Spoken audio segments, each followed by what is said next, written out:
Par un doux soir d'automne, ces kérotes enthousiastes rassemblés dans un centre sportif ne savent plus très bien ce qu'ils sont venus acclamer. Est-ce Gamal Abdel Nasser, l'ancien maître de l'Égypte, et ses apports fulgurants à l'histoire? N'est-ce pas plutôt sa réincarnation à l'écran, la star du cinéma arabe, Ahmad Zaki? Les organisateurs de ce débat n'escomptaient pas un tel succès. Devant la foule, ils préviennent. Pas de questions politiques, mais seulement sur le film. Nasser 56 relate le moment le plus fort du gouvernement de Nasser, la nationalisation du canal de Suez. Emporté par l'enthousiasme, le public aura vite fait de transformer la réunion en une manifestation à la gloire du modèle et de son image.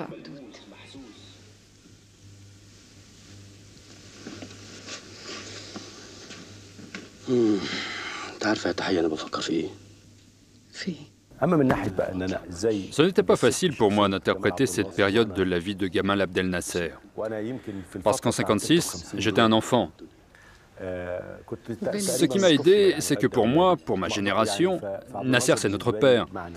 En plus, il est l'un des nôtres. Il a essuyé les mêmes difficultés sociales que nous. Quand il parlait, c'était de moi, de nous. Je me suis retrouvé à courir derrière cette personnalité. Et j'ai eu peur. Il incarne tant de choses, il nous habite tous tellement.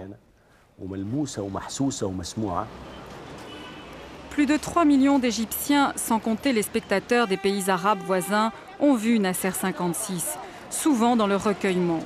Ce triomphe exceptionnel ne peut s'expliquer par la seule qualité de l'œuvre, plus proche du théâtre filmé que des comédies musicales dont ses spectateurs d'habitude raffolent. Nasser 56 n'aura été détrôné après 3 mois d'affiche que par un autre film de propagande. La télévision nationale l'a produit avec une évidente volonté politique. Mon but est simple. Je réalise actuellement un film sur la chanteuse Kalsoum dans le même esprit que celui sur le Nasser de 1956. Plutôt qu'une biographie entière, nous prenons un moment de la vie d'une personnalité, ses actions dans un temps délimité. Des actes qui appartiennent au passé, bien sûr, mais qui influencent toujours le présent.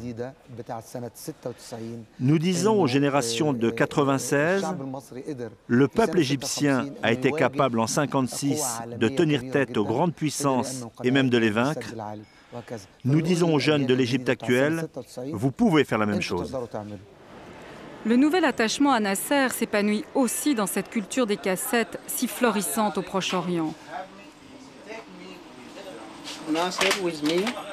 Nasser, pour moi, c'est mon père. C'est le père de tous les Égyptiens et le frère de tous les Égyptiens. Il m'a donné la liberté et l'éducation. C'est à Bandung, en 1955, que Gamal Abdel Nasser s'affirme aux côtés de l'Indien Nehru et de l'Indonésien Soekarno comme l'un des chefs de file du tiers-monde émergent. Il mène alors l'Égypte depuis 3 ans, où la révolution des officiers libres l'a installé au pouvoir. Son programme se nourrit d'anticolonialisme, de panarabisme et de socialisme. Sa méthode ne s'embarrasse pas de pluralisme. Communistes et frères musulmans, qu'il avait pourtant soutenus, sont emprisonnés, quand ils ne sont pas torturés ou tués. L'ambition de Nasser pour son pays trouve à s'accomplir dans un projet pharaonique, un barrage sur le Nil. Les Occidentaux refusent leur aide financière. Nasser décide alors, dans le plus grand secret, de nationaliser le canal de Suez. Il l'annonce à Alexandrie, le 26 juillet 1956. Anglais et Français réagissent avec violence, d'autant que leurs empires prennent l'eau de toutes parts, en particulier en Algérie, où les indépendantistes sont aidés par l'Égypte.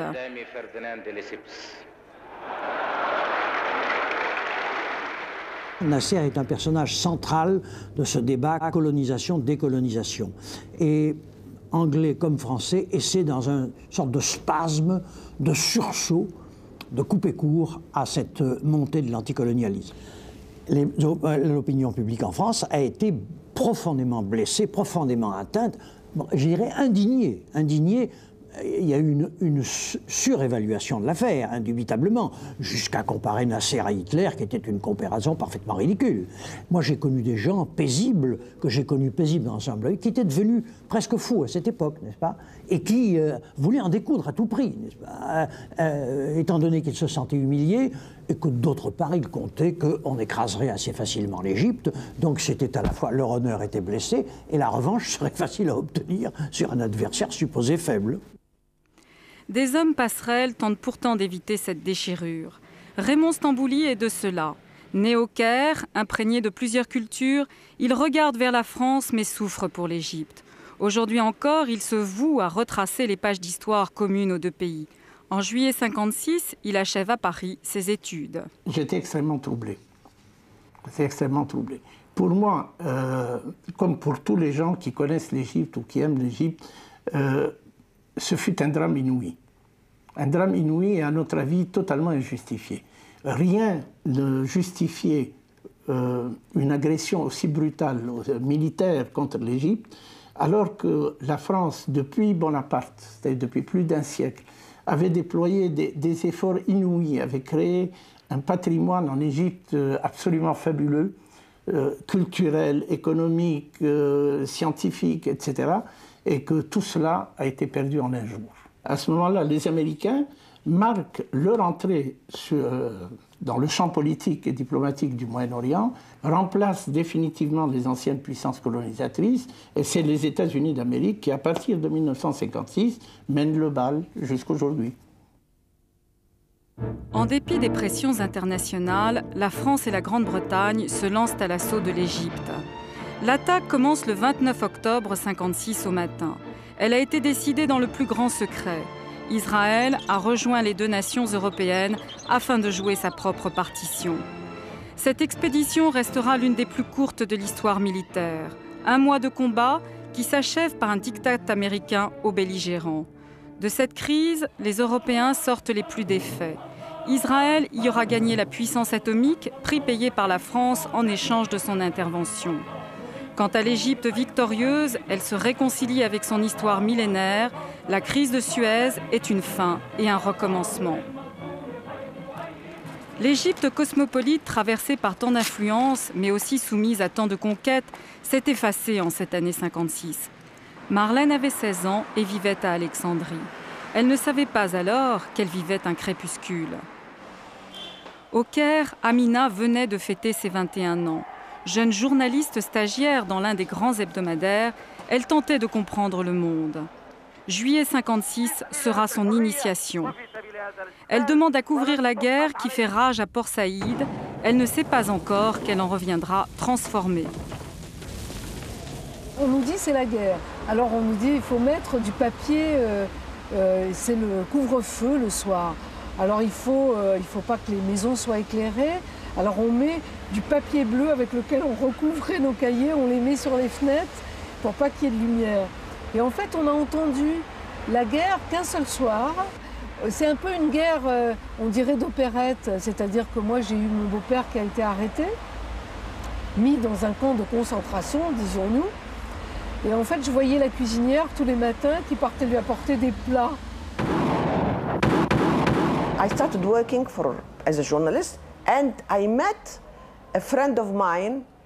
J'ai commencé mon reportage et j'ai rencontré un ami. J'étais étonnée de le trouver là jusqu'à ce qu'il me dise qu'il avait rejoint la résistance. Leur mouvement avait alors besoin d'une dactylo. À partir de ce moment, je suis entrée dans la résistance. J'ai gardé avec moi l'appareil photo et tout le matériel de reportage et je suis restée dans la résistance jusqu'à la fin des combats. Et puis, je suis redevenue une journaliste. Pour une jeune fille, c'était une expérience exceptionnelle et j'étais vraiment très jeune. Ce qui m'est arrivé alors est unique. Sans cette expérience, je ne me serais jamais engagée plus tard dans la politique. On apprend que les Anglais et les Français vont partir. Pour nous, c'est un peu la joie parce que tous nos profs étaient français. Moi, j'étais au lycée de la mission laïque française, donc c'est un peu les vacances.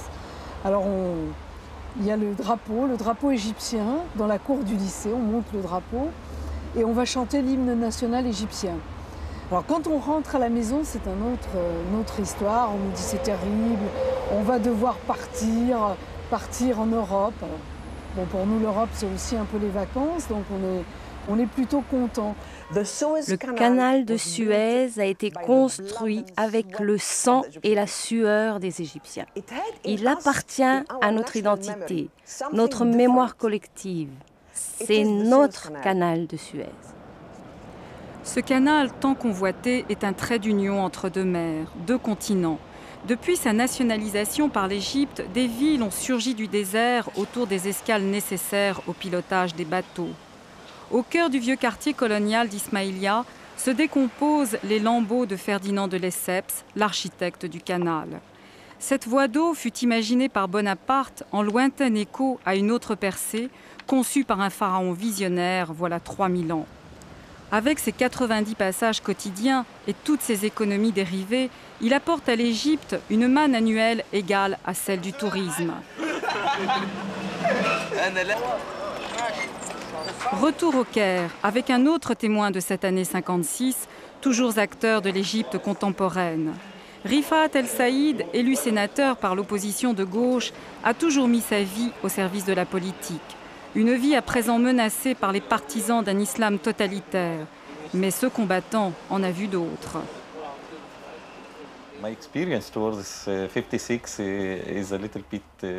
Mon expérience de 1956 est un petit peu étrange. À cette époque, j'étais en prison. Nasser nous avait arrêtés parce que nous étions communistes. Et alors, il nous avait envoyés très très loin dans le désert. Notre seul lien avec le monde extérieur était une radio dont j'étais le responsable. Et c'est comme ça que nous avons appris la nouvelle de l'agression contre l'Égypte.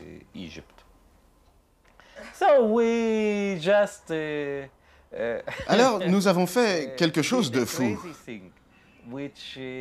qui montre bien l'état d'esprit de prisonniers qui sont si loin de tout.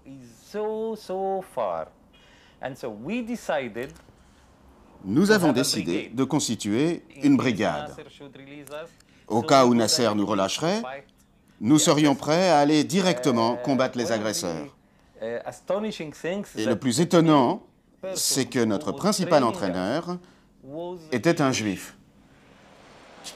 Shehata Haroun est l'un des derniers représentants de cette communauté juive autrefois florissante et qui vivait en symbiose avec l'Égypte. Shehata a vu ses compagnons partir, les uns après les autres, au rythme des soubresauts du Proche-Orient. Lui est resté, poursuivant ici sa vie de militant et d'avocat, regardant la ville se boursoufler sous la poussée démographique. À l'automne 56, il n'a pas hésité. J'ai voulu m'engager. Et je t'avoue, j'ai eu la frayeur, la plus grosse frayeur de ma vie. Parce qu'on nous avait dit qu'on allait se réunir que les gens se réunissaient dans un des jardins près du Nil. J'ai été à ma voiture, je suis rentré là-dedans et puis ensuite je me suis cogné la tête. Je me dis, enfin, si quelqu'un me reconnaissait, un juif, au milieu de... Je suis foutu, je suis fait. Le problème principal, c'est que j'étais juif et je n'imaginais pas que des juifs puissent combattre des juifs, tu comprends? Et malgré tout, parce que j'étais quand même égyptien, j'ai voulu... Mais on a refusé de mon engagement. Parce que justement, j'étais juif. Se confondant lui aussi avec l'histoire de l'Égypte moderne, cet ancien officier libre, compagnon de Nasser lors de son accession au pouvoir, mène aujourd'hui d'autres combats, en particulier pour la paix. À la veille du discours d'Alexandrie, il venait d'abandonner la carrière militaire pour prendre la direction du théâtre national égyptien.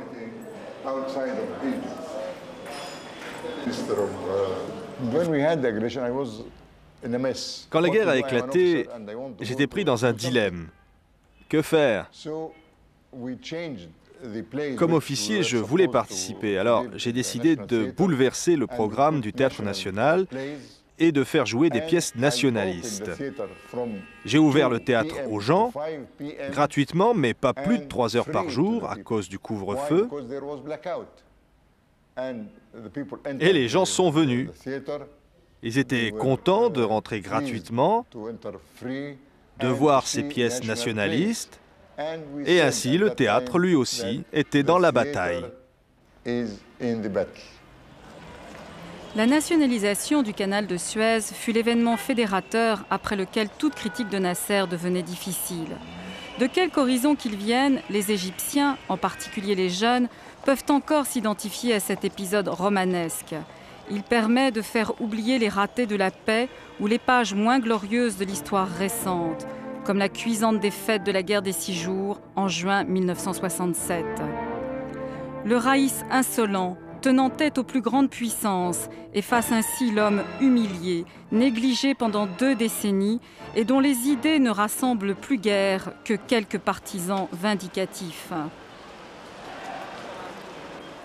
D'abord, il y a eu ce Nasser réprimé, ce Nasser qu'on n'a pas voulu montrer, ce Nasser qu'on ne voit jamais parlant, bougeant à la radio, à la télévision, où que ce soit, pendant de longues années. Ce film est un premier film où on le voit, où on le représente vivant, dans un certain sens, et à son moment de gloire, à la veille de la nationalisation du canal de Suez. Je crois que ça répond à des besoins présents. Ce que l'État ait considéré utile de présenter ce film est dû à des raisons qui n'ont rien à faire avec le passé, mais avec le présent. C'est moins en termes du fait que l'État veuille réépouser l'idéologie nassérienne, mais plus l'idée que l'État s'oppose à d'autres idéologies et de tirer profit d'une certaine nostalgie nassérienne pour faire face à d'autres idéologies.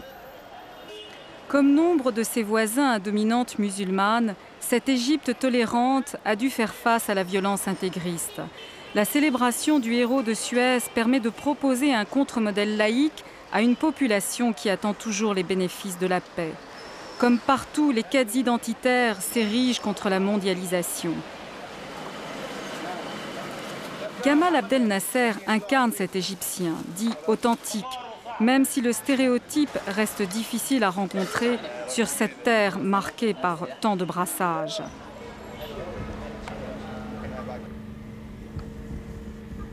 Pour beaucoup, la fermeté retrouvée du président Moubarak face aux Israéliens et aux Américains s'apparente à la nationalisation du canal. 40 ans après, l'Égypte et la France, amis ou ennemis d'hier, s'élancent dans un même mouvement afin de restaurer leur influence sur cette région tant convoitée. Chacune garde l'espoir d'y mieux bâtir la paix.